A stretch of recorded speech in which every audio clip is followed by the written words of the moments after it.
let's get started. Thank you all so much for coming. Welcome to the session on AEO and how to actually improve your personal brand visibility because of this bleeding edge topic. This is so timely. I was telling Supriya, if any of you follow Lenny's podcast, his latest one with actually another friend of mine, Ethan, is all about AEO and how important this topic actually is.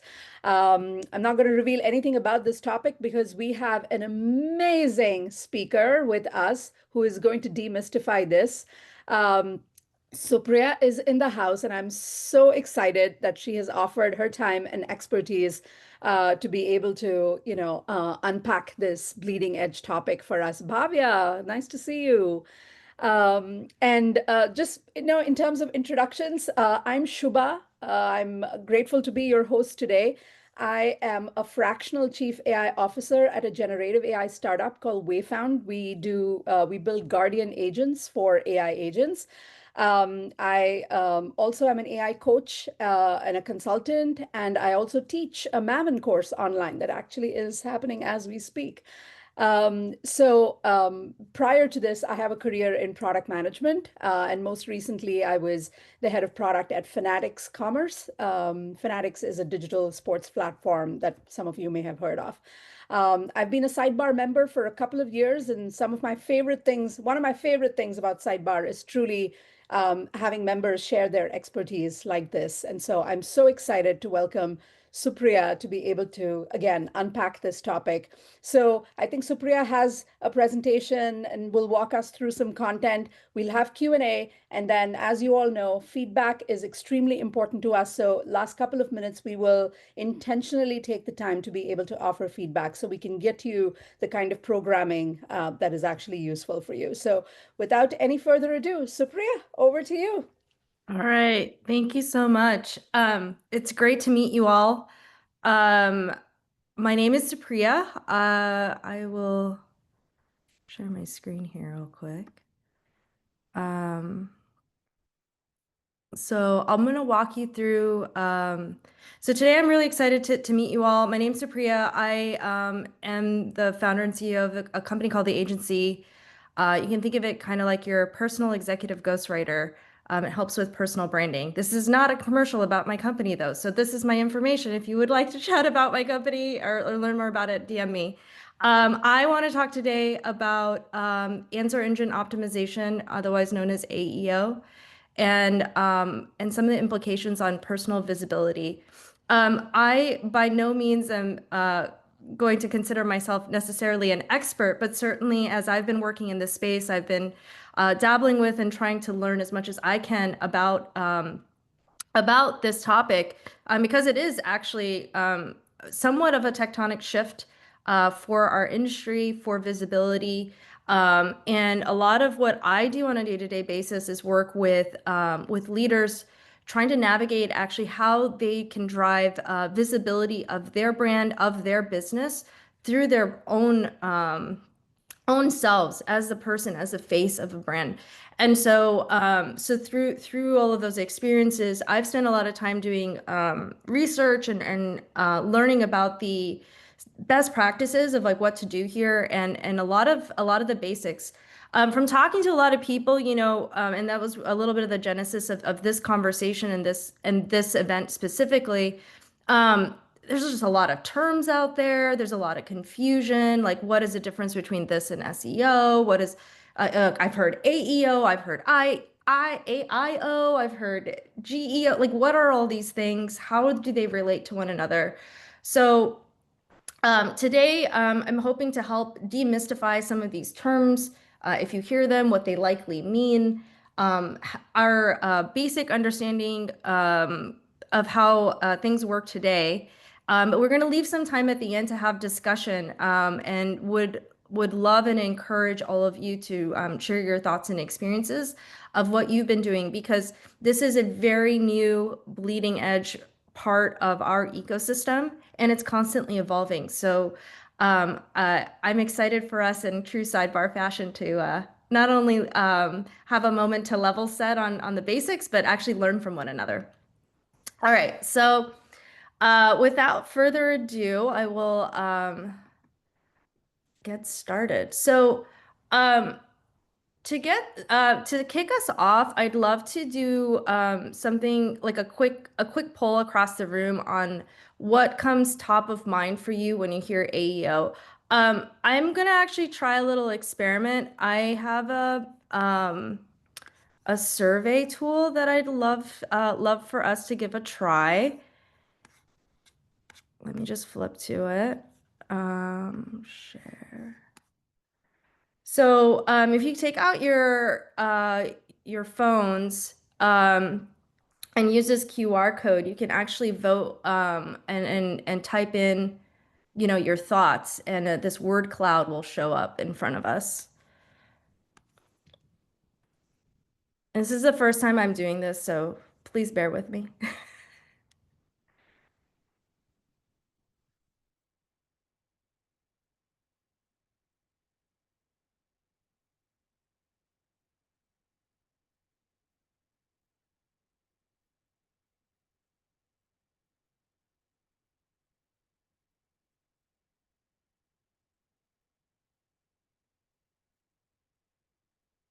All right, there we go.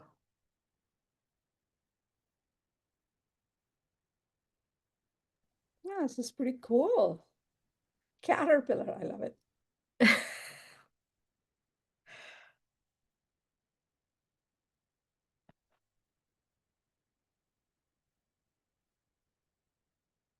All right, I think we got most of the votes in. Anyone else? Wild West, I love it. Um, well, AI and optimization kind of makes sense in just given the acronym. Um, so AEO, first of all, actually, it stands for actually answer engine optimization. Um, And yeah, I love the AI and the optimization as like obvious ones. Caterpillar is hilarious. Whoever wrote Caterpillar would love to learn more about your thought process there. Um, but yeah, brands there's a huge implication for brands, and I think that's why we're like very interested in seeing how this is going to evolve and what are the best practices. Um, so um, Going back to, sorry, I'm like not as quick with the screen share shifts. Here we go. Okay, so going back to our slides here, I thought there's all sorts of data out there. I thought this one was an interesting cut of data. This is the top 50 news websites, so it's pulled in August, so it's relatively recent. So what's happening? And why are we here? Why are we trying to learn, like, what are the implications? So this is like the top 50 news websites and like the shift in traffic to these websites um as measured in August, which honestly kind of surprised me. I didn't realize how personally, like, I knew it was bad, I just didn't realize how bad it was. Um for instance, take a look at like CNN's down 38% year over year. Um, 42, the Guardian's down 40, Forbes is down 50. So these like across the board, a lot of places where you would expect to get traffic to get information, the traffic is just going down quite a bit. And obviously these are companies that have done all sorts of investments in SEO and driving traffic to their sites over many, many years. So it's not just a small like single digit shift for many of these publications. Um, it's a pretty tectonic. And these are just news sites, like for any sort of like regular brands, this is going to be a big deal too. So um so it's really kind of like AI is kind of just rewriting how all of this really works. So um I wanted to just start off with a little bit of just definitions here. So um SEO, think Google, and AEO, think more like ChatGPT. So The way that my mental model on this, on how to think about AEO, is like it's not just going out and finding the top result for you. It's going out and finding all the results that seem to be relevant and then synthesizing it for you and citing it. And so what that means is that you've got to actually show up in a lot of different places and it's going to triangulate from all of those places. And it also weights different types of data sources in different ways, which I'll get into in a second. So when you think about all these different definitions, um, uh, GEO as a acronym is kind of falling out of favor. Most people still fall on AEO now. That's the trend I'm seeing anyways right now. And then AIO I hear once in a while. But this framework I lifted from a company called Webflow. They do website building and they actually have a lot of resources on how to do AEO. And this, I thought that the framework, regardless of like the labels and acronyms, was actually quite helpful. Um, the general consensus is that you still have to do SEO. This is just a riff on SEO because if you think about it, what these answer engines are doing is they're going out and finding a bunch of different links, but you still have to have those links be discoverable. So that's where you start off with SEO and you layer on all these other layers on AIO, meaning adding structure and machine readability so that the LLMs can understand what your site is trying to say. And I'll show an example in a couple minutes. GEO, so adding depth so that the generative engines actually cite you. So it's not just like thin blogs and vanity pieces, but things that are original, citable, additive. Those are the things that will help you raise and rise in those ranks. And then lastly, it all kind of comes together, thus the concentric circles as AEO. So you actually are able to answer the questions that people are putting into these engines so that they're getting their answers solved. So this is kind of a way to conceptualize the different strategies that can layer on top of each other to work together to ensure that you show up in these surfaces. Um, so one of the ways to think about AEO, I kind of like this, the framework, just different buckets for you to think about different tactics. So I think one is just like having content that really addresses your buyer's questions, making sure that effectively all the questions someone could ask, you have the answers to on your property to drive traffic to your property. You've got to keep things fresh, things like showing last updated, adding links, doing interlinking between different pages. All those different things help a lot with discoverability. On the technical side, it's adding different types of schemas, making it very easy and clear for the LLMs to understand what it's parsing through and reading. Now, the third piece is probably the one that's the most interesting to this group, especially as it relates to personal branding.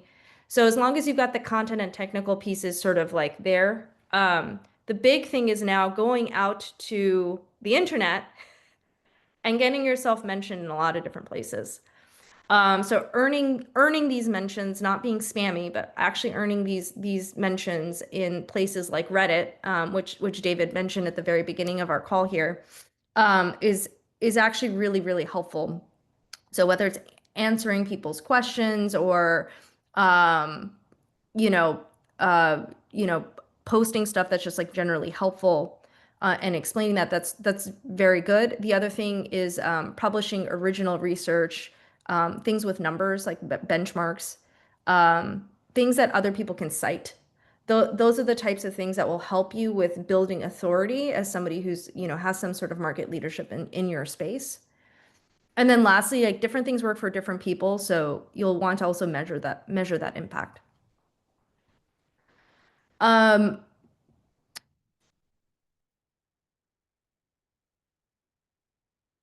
I'm not sure if there's any, I'm sharing my screen, so I don't know if there's any questions or anything so far. There is one from Karen. Karen, do you want to come on and ask the question live?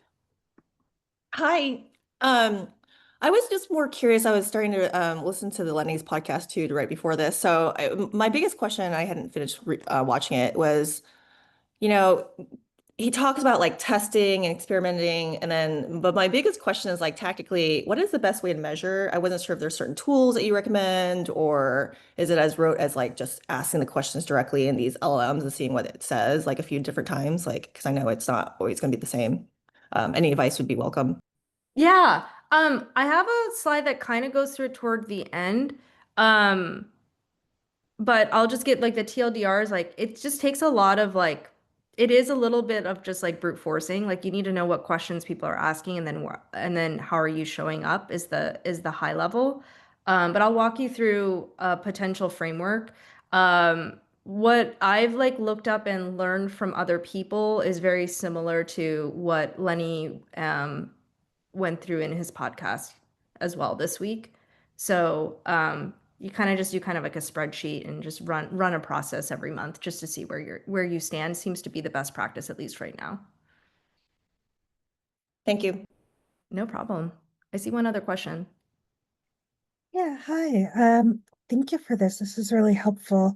I'm wondering how does like more traditional sources, like how does that play into it? So, I think you mentioned like Forbes and other sources are like not or maybe a little less cited and having trouble these days. But if you could talk about like maybe how getting cited in like industry papers and that sort of thing would show up in this, that would be helpful. Absolutely. That's a good segue into this next section. So I thought this was really interesting. And you hear a lot about Reddit actually as a massive source of information, which is very curious, but it somewhat makes sense in that um, people are really there's like a very like socially engaged group there, and there's a lot of different people which provides a lot of levels of validation. So the interesting thing with AI is that it's looking at more like what I'd call like authentic community participation versus shallow blogs that are just being churned out to kind of game SEO. That's not to say that shallow blogs don't work per se, like, but they don't work the same way. Um, Now, I'm gonna say all of this with a caveat here. It depends on what type of company you are, the type of publications you'll want to be in, and then what they're going to cite. So, for instance, if you're an e-commerce company with beauty products. Actually, Lenny talks about this in his podcast. So you're e-commerce company, you have beauty products, you're going to want to show up in places like Glamour and Vogue, and that's what is going to be cited by the AIs, and the AIs will pull from there because it knows that those are the authorities in terms of the publications for your product category. So so it's the worst answer, which is it depends, but it really does depend on, and you probably have a good instinct depending on which industry you're in. What are those top publications? And that's where you'll want to be, in addition to some of these other sort of community-based channels. But I do think one of the curious things is like Reddit. It's like at the very top of the list in terms of data that it's drawing from, which is uh, I think largely has been historically an overlooked channel for most companies. Um, Wikipedia is another, and then YouTube is another one worth talking about. So I think this is the next one. So I think the communities that pop out for me are like Reddit and then YouTube. And on the Reddit side, basically the best practice that at least that what I'm hearing and seeing people do is actually almost spot on to what you were saying, David, at the early part of this call, which is like you as the business owner create a real authentic account that is associated with your brand, and you go and answer questions that say like, hey, I'm Supriya, I am the CEO of the agency, whatever. Um, I've seen this problem before. Here are some tips on how to resolve this, and just try to be helpful. And so that's typically how people are doing that. And if you've got different mentions in different places across Reddit, and you're actually being helpful, people will upvote it. And these are the ways for you to very genuinely show up um, in LLM searches for those different types of questions. The second area that I think actually I hear about Reddit a lot. I think the untapped opportunity where people aren't playing as much, especially if you're playing more on the B2B side, because typically YouTube doesn't have much B2B content in comparison to B2C, is actually also creating YouTube videos, because YouTube also provides transcripts. You can upload your own transcript as well. That'll potentially be a little better than YouTube's. Um, and the AI can actually like read those transcripts as well as any of the other metadata around your videos. And that's another way to be potentially cited by LLMs. So if you have a common question that you get a lot about your product, you as the face of your product can go onto YouTube and also provide your take on it. Um, other variations of this are like podcasts. So if you have podcasts, and very common practice is to have the podcast also be a YouTube video. You could have that online and have that transcript available, and then it'll be able to capture that transcript. So that's a couple of hacks, at least I've learned to date, have been for Reddit and YouTube definitely seems to be um, the the winner in terms of like the overlooked opportunity. Um, and then as far as content goes, I aside from the obvious of like case studies and just like generally like good content that you would put on your website that go through um use cases and whatnot, and like quotable numbers and things like this, and benchmarks. Um, One of the other places that is often overlooked is FAQs and help centers as being like a gold mine.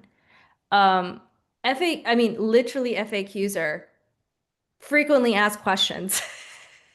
It's like probably the most direct thing that you have to like, set like an LLM. So actually taking advantage of your FAQ experiences um, is this like funny overlooked thing that could really make a step change difference. I'm curious to see if any of you've actually like tried to do any of that optimization, and learn from what has worked for all of you on the call. But basically, with FAQs, you can actually backlink to different other questions that creates that sort of interconnectivity. And you can constantly add more and more questions and sub questions. The idea here would be to cover all of the main questions that you ever hear. Um, a couple of strategies to consider. One is like think about any of your sales calls or interactions with your customers. What are those questions that they're asking? That's probably the more obvious source. A, a potential non-obvious source, but is interesting to consider, is looking at, keywords you typically buy or keywords that your competitors are buying in SEO, and then back into what do you think those queries are going into Google search, and it might give you a proxy to what are the questions likely to go into the LLMs that you may not have thought of from your from your actual like sales conversations. Um, and then that'll help you give like a very robust set of questions. The second thing is to think about not only the top question, but also some of the sub questions, like what would the follow-up questions be? Um, so think about it kind of like a conversation because LLM-based interfaces are more like conversational in nature. So those are some of like the hacks, pro tips, like things that people tend to overlook. Comparison pages also is a different way to deal with addressing common questions. One thing is including like honest trade-offs. So like if you're just like, my product is better than all sliced bread in the universe and you will die if you don't buy it and nothing comes close, the LLM will ignore you because it's going to think it's fluff. Or at least that's what I hear. If you're actually honest, you're giving your honest assessment, you're being balanced, it'll think of it as more authoritative. I have not actually tested this because I haven't created a crazy fluff page to A/B test, but if any of you actually tried to do this, I'd be curious to see how it plays out in real life. But this is what I'm personally hearing from others who've been working in this space. Lastly, thinking about this is just a little bit more of a technique. So just thinking about topics across a funnel stage. So there's like questions people have, like, hey, people always ask about feature X, but also thinking about those how the question will vary depending on where you are in the funnel. So if you are in early discovery phase, you might ask about something about that feature in a very different way than if you're about to make the purchase.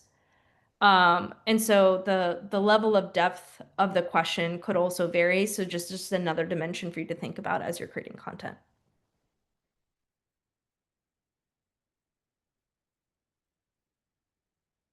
I'm just checking to see if there's any other questions in the Yeah, Bhavya, you want to ask your question live? Yeah. Hi, Supriya. And this is like excluding shopping features that, where Perplexity shopping or even ChatGPT shopping, your brand does have visibility based on, your semantic search, etc. This is purely just if you have like a content website, you're trying to build your personal brand, and even for that matter, even Reddit, like, are we seeing increased traffic on Reddit for Reddit? Is that a positive thing for Reddit right now that Perplexity is pulling things? Because what I prominently see in a general user experience is I ask a question, I get a summary of the answer, and I move on to the next question. It is not designed in its flow to lead traffic to those sites. So it's like how if I'm trying to build my brand, I have a certain, blog or something, something that I'm building in the background. Is this truly leading to any sort of traffic to those sources for me to be visible? It somehow feels my answers are visible, but I might be invisible. Yeah, I think that's a really good point on the shopping carts. I just want to make sure to elevate that so that's captured by everyone else. So, um if you're an e-commerce site or doing anything like shopping related, just to elevate what Bhavya just called out, the LLMs have these like shopping cards, which actually are like it's just much more obvious that it's like a shopping experience and it's like easier to drive traffic. And one of the things that it actually came up on Lenny's podcast as well this week. And so one of the things that they're also seeing is there's a lot of increased traffic to the shopping sites as a result of those cards. So when you think about where to get cited and what you want to get picked up, a lot of this content could potentially help with elevating e-commerce, though I would say like FAQs and help centers may or may not be relevant for e-commerce. So it really depends on your industry. I'd say this content might be a little bit more relevant for B2B. And then I think your point is around Reddit Reddit data and picking up that you are like that it's not just your answer but you as a human are or you as a human or you as a brand like you both. Yeah, so I think that I'm not running an e-commerce site, so I actually have not personally run any. I don't want to like overstate what I've experimented with personally. But what I have heard is actually I'll just thought I had something here. I'm just going to skip around a little bit. So one of the things I've seen people talk about and do is like adding these like little scripts to different parts of your website so that they're very like machine readable. And then that helps with the LLMs understanding like who you are and where to send the traffic to. This is more for personal branding, which we'll get into in a second, but there's some ways to effectively like make your sites a little bit more machine readable. Bobby, I'll be honest, I don't know exactly how to get seen in those shopping carts. I imagine you have to actually be a partner with these LLMs or be bigger brands, but there might be like a more long tail program where it's just picking up on stuff. That I'm actually unfamiliar with. So I imagine that that's the goal. But if anyone else on the call actually has experience with this, would love someone to chime in. I see E153689 who beautiful name by the way. If you want to chime in, I would welcome that. Yeah, product schema isn't like my bread and butter. It's our parent company that does more of it for their shop, but I will try to find what I have on it. Okay. I think that the schema, like this is like a human's schema, but it's something like this. They're called JSON LD files. I think that might be roughly the same, but it effectively the way is like you make it machine readable so it's able to pick it up is the concept. So if you like Google that, that might be helpful. Yeah, I think on the shopping side, I'm a little bit more clear because I've seen the experience, played around with it. And you don't need to be a partner. You can still show up if you have good quality data and your data that you have on the site matches with the user query and intent. It's around like the rest of it, like excluding the shopping e-commerce part, the rest of it, I'm just a content publisher. I'm going to Reddit, I'm publishing blogs on Forbes, and all of that thing I'm doing to create my personal brand. And it might be due to different reasons. I might have different businesses behind. Then it's like, I from my own perspective, and also curious to see what you think, like, I'm just reading the answers. I am not looking at who said this. Which is also a problem with answer engines. Sometimes we are reading things that might not be true. But yeah, it's like where is my visibility coming from as an individual and as a personal brand? Like, are we seeing people actually click through the citations and say, okay, this actually came from this Reddit string and from so and so person? I think that if the articles are coming from your bylines and things like that, the click-through is still what you're relying on. It may pull up your name, it may not. It's an LLM. That's at least, I'm just talking from my personal experience. Again, if anyone else has some other experiences to share, please do. So that's what I've seen is that it's like mostly doing that. And I think that user behavior with respect to clicking on sources is like more often than not, they're not clicking on it. That's just honestly human nature. But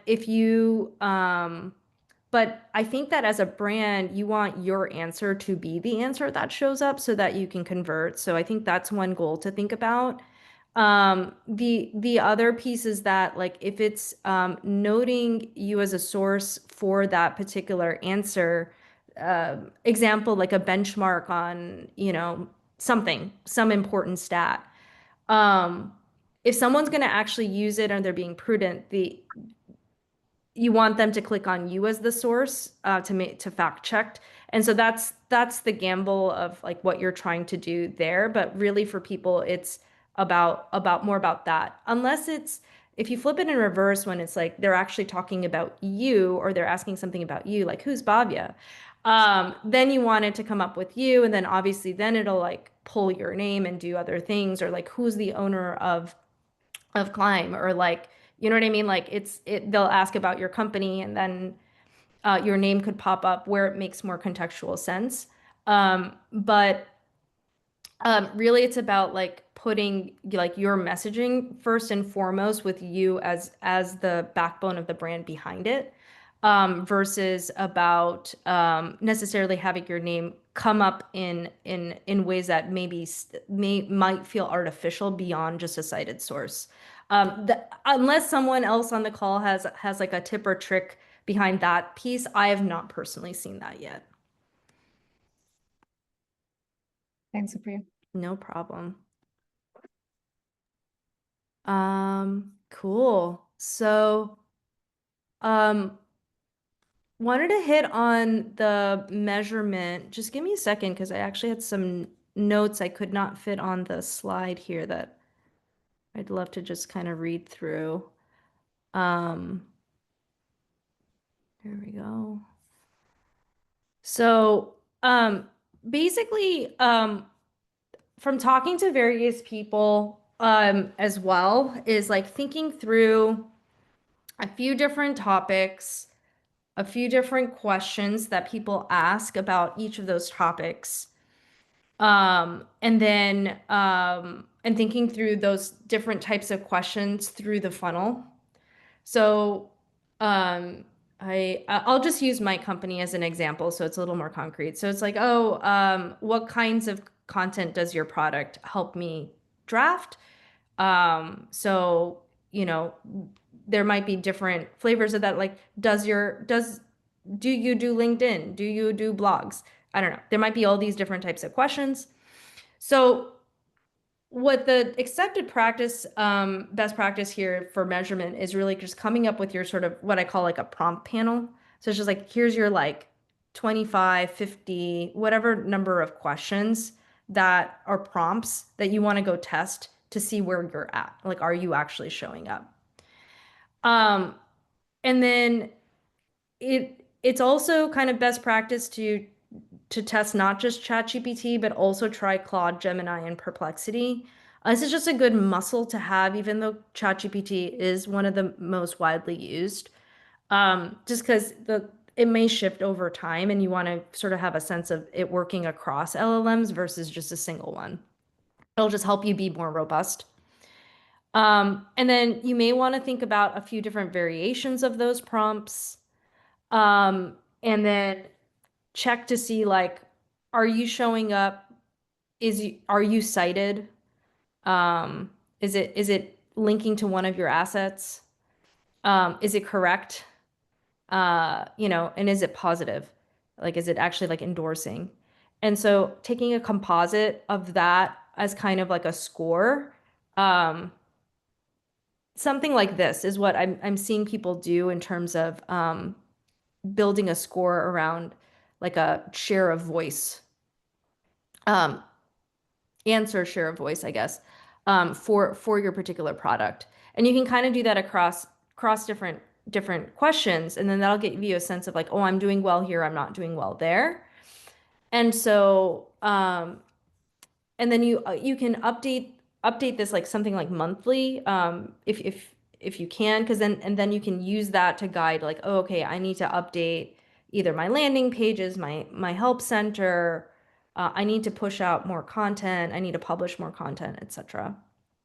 um and so that's kind of what I've been hearing. So just to kind of double click on the measurement side, and I'll just give you a good baseline on where you're at. Um, and to Bhavya's good questions, I imagine many of you are wondering the same. It would be very interesting for everyone to, try that on their own for even like a handful of questions, just to see sort of where you're at, and and then um, and then use that benchmark going forward to see how things have been going.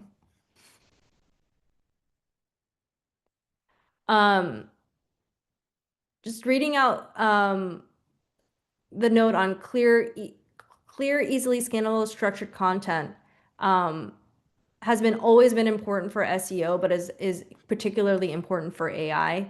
Yeah, so all of these, I mentioned earlier about schemas, and those are really good a really great best practice to continue to follow for all of your product pages that you want to have picked up by LLMs. So things like FAQs, how-to guides, reviews, products in general.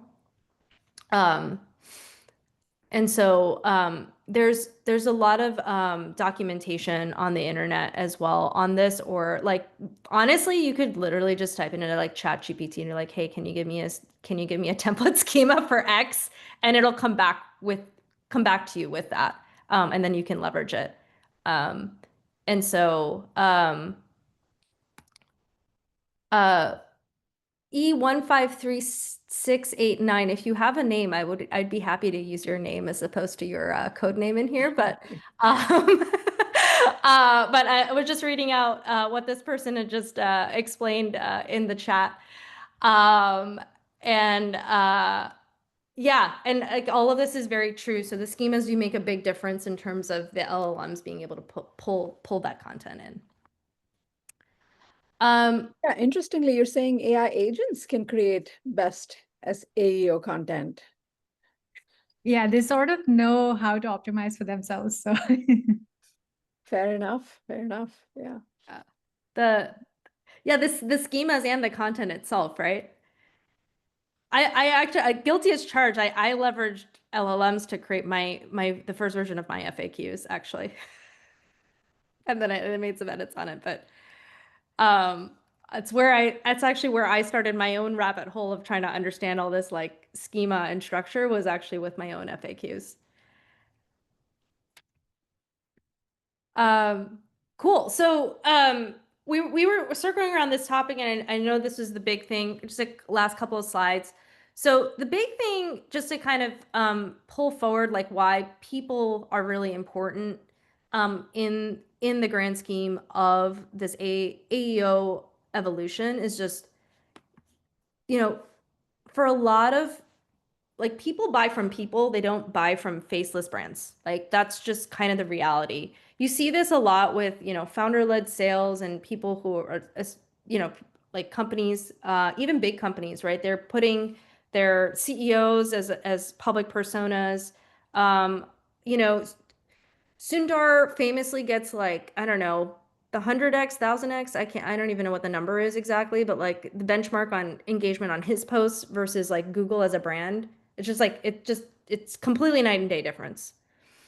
And so this is just a reality. Like people buy from people. And you can even see in the like AI, AEO world, like it's pulling from Reddit. It's pulling from YouTube. It's pulling from places that aren't, the New York Times, actually.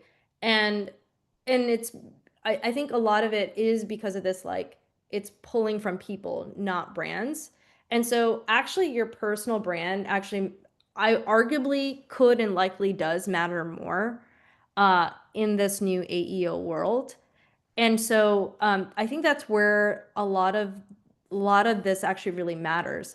And so making sure that your expertise is discoverable in these answers, in the AI generated answers really means like having that brand value associated with your company such that you're the one who's like showing up in those citations in the future is just really important. So you can kind of think of like your name as almost like a distribution channel. So if LLMs understand um Bhavya as I'm going to just keep picking Bhavya as the CEO of Climb and is like, and just knows that and it sees her on all these blogs and all of Reddit and all, on LinkedIn and YouTube and all these things. It'll just understand her as the authority on this topic in this area and pull from her because it sees mentions of her in many different places and we'll see her as an authority and a source.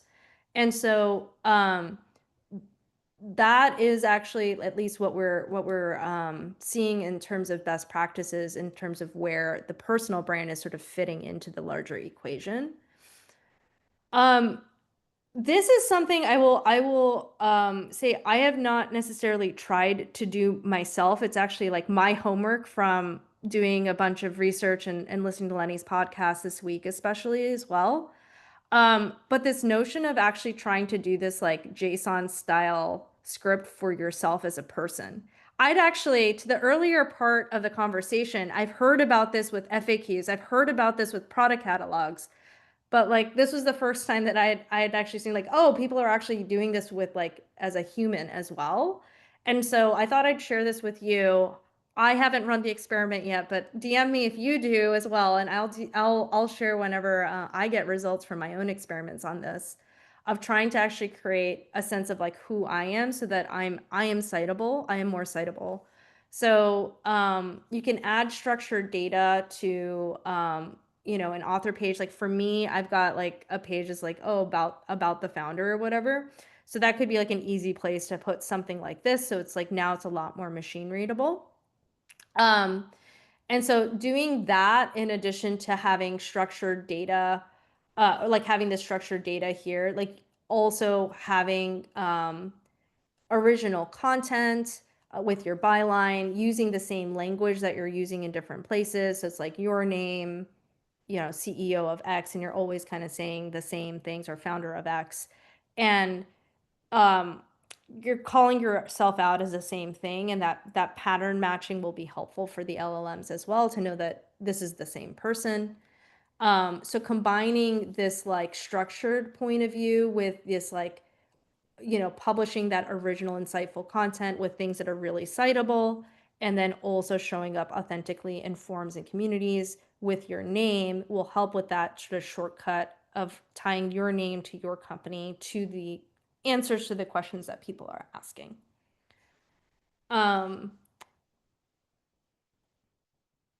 Okay. And then I'll I can put this website in the meeting, the chat for us later as well. But this is one of the resources that I use. I kind of like I actually drew a little bit from the Webflow frameworks on AEO. They've got a lot of documentation. It's just they're not an AEO company per se. They do websites, but like they have like a lot of documentation. One of their executives used to be my old boss, so I follow him on LinkedIn. So I've been like watching him post and learning from him a lot. And so they've got this interesting tool where you can actually just like put in your website, and they'll actually score your website against their framework. And then give you some actionable feedback on like what you can do better. Do you have the name of it off the top of your head, Supriya? It's literally this URL. It's the first thing that shows up. So it's webflow.com/resources/AEO. Okay. And it's free to use. Cool. I had a few other discussion questions if there's no like freeform ones. Let's see. How do I advance here?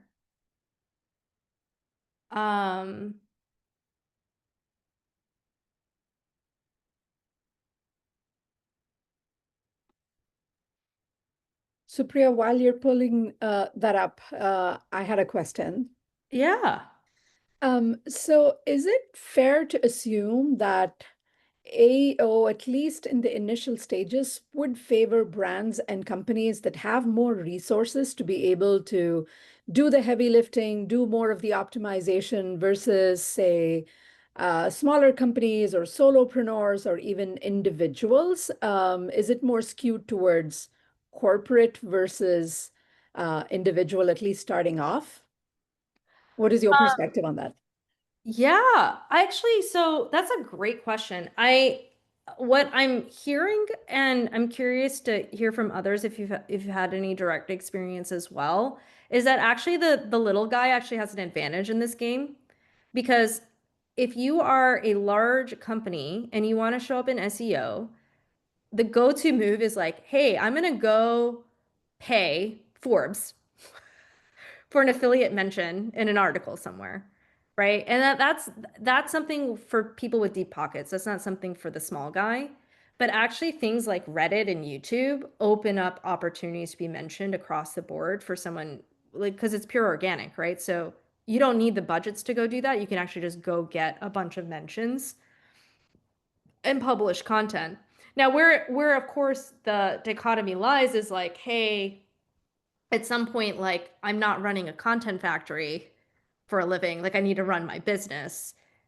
So having the time and space to go do that and the resources to go do that from more of like a time resource perspective, that obviously that dichotomy will exist. But those traditional gates of trying to get into well-established publications, like now there's kind of a way to game the system, so to speak, to fight back through some of these organic mentions. I see. Okay, that's really good to know. So it looks like a lot of the action is happening on Reddit. So for people who are not on Reddit, like is a meta recommendation that you got to get on Reddit? Um, I think so. That is quite literally what I'm hearing is like Reddit is kind of the place to be, at least right now. We should watch how this ecosystem evolves in my opinion, because if Reddit just starts to dominate entirely because lots of brands are investing there, then there might be some like there might be some correction in the system where it's going to start leaning on other sources if it becomes too quote unquote spammy. But if you listen to Lenny's podcast, sorry, I'm losing my voice. If you listen to Lenny's podcast, one of the very interesting things that they talked about was how Reddit kind of self-regulates, and the community itself is very good about kicking spammers out and like deleting spammy comments and things like this. And this is partially why it works. If the volume of content shows up to the point where it's overwhelming and this like the community reinforcement of like kicking out spam starts to fall apart, then I could see Reddit starting to fall out of favor potentially as a result of that. How interesting. Reddit has definitely evolved. Yes, quite a bit.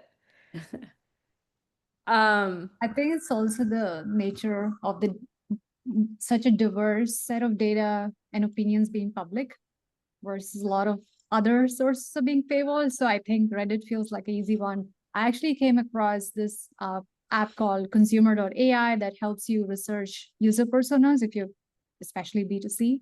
And it's funny that a lot of these sources they were citing were like from Reddit, like, oh, these are the personas that talk about, clean living on Reddit and da, da, da, and these are the things they buy, and these are things where they like go to get content and knowledge from.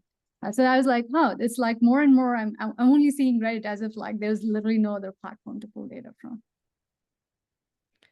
yeah, I mean, the data kind of shows that from earlier. It's like 40% of the data is coming from Reddit, which I think is wild. I personally feel like that can't be sustainable long term, but it certainly is the source du jour right now. So Supriya, what is your presence on Reddit? And how do you plan to evolve it both for yourself and for your company? Um, so candidly, I've been kind of in semi-stealth mode, so I haven't really promoted my product yet. So I'm actually getting part of my exploration and research has been to actually do all this research and get ready to start to put myself out there. I definitely think the most valuable thing I can do for myself is two things. One is like actually go through Reddit in a lot of detail and find all those questions that people are asking, and use cases and cross-validate against all the sales calls I've had to date to figure out like, hey, am I answering the right question? Because if, it's that principle of like one person has that question, there are like hundreds that also have that same question. I mean, that's the beauty of Reddit, right? So I think that's one piece. The second piece is really about being in there and actually actively answering those questions.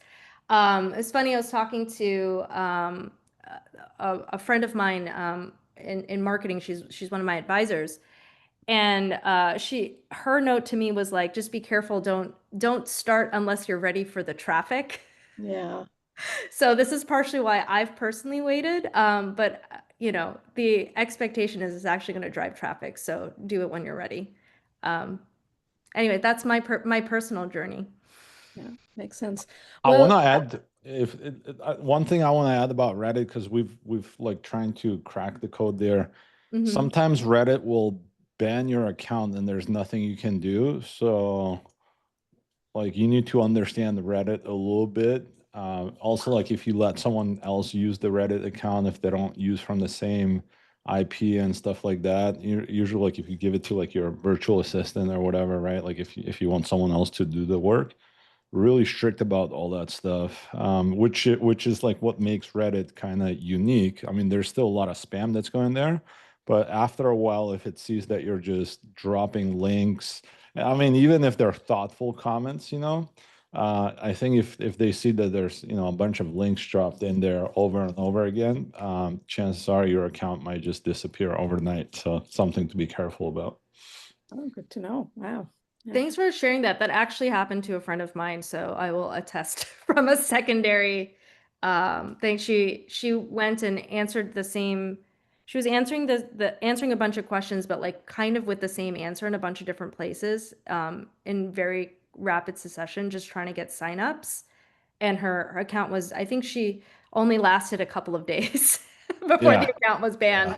So be Yeah, careful. because there's all these tools that are popping up that allows you to comment on Reddit, you know, threads, and they're like AI comments. So like, you know, now Reddit is detecting, first of all, like, it's detecting AI comments.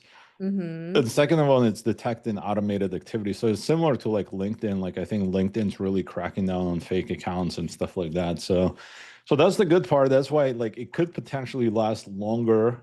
You know, so if you do it correctly, could have great benefits. But also, like I said, when your account gets deleted, all your posts get deleted. Like we had an account with a lot of karma, a lot of good stuff done, and it's gone. There's no history. So everything that all the work that was put into it for like you know, like 6 months or whatever just disappeared. But we have like several accounts that we're working with and like the system, but yeah, just be careful not to over comment and spam and use too many automation tools because they're cracking down on it. Wow. It feels like we should have another session just on Reddit. You know, feels like worthy of a different topic. Time flies when you're having fun, guys. We are up on time. Supriya, if you could give me share access, I'd love to put the NPS feedback out there. But first of all, Supriya, thank you so much for coming and sharing your expertise and really, you know, getting the juices flowing on this bleeding edge topic. So, again, thank you very much for coming. Yeah, thanks for having me. Thank you everybody for participating. Hope you had fun and enjoyed the topic. Well, I definitely did. Thank you, Supriya.